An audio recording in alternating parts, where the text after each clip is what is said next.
Assalamualaikum warahmatullahi wabarakatuh. May tanong dito ang ating kapatid na si Jaria Rua Aufia.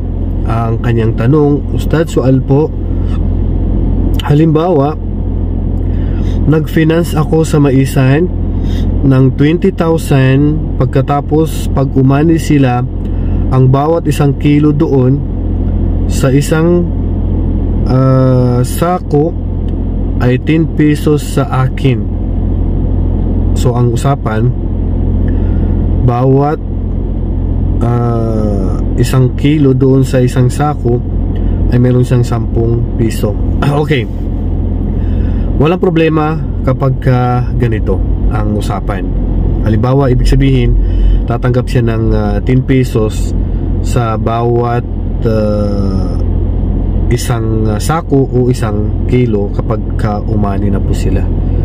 So ibig sabihin magfi-finance po si kapatid, si brother o si sister po sa isang sakahan, sa isang magsasaka. Magbibigay po siya ng kapital at ibibigay niya po yung kapital na ito na halimbawa 20,000, na sabi niya pag umani na tayo, bawat sako mayroon akong 10 pesos halimbawa, o kaya ay bawat kilo mayroon akong 10 pesos. Okay, pagka inabot naman yun, so karapatan niya matanggap yan.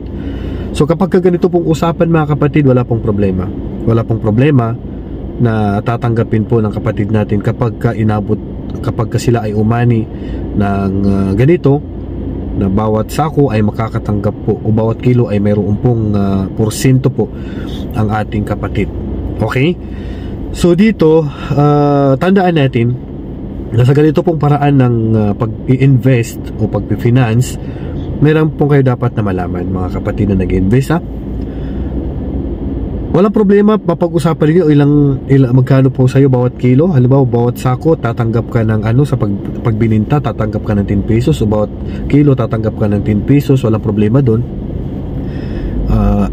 Ang pinakamahalaga dito, pag po kayo nag-finance, tandaan po ninyo ang pera po na yan ay hindi po ninyo ipinahiram.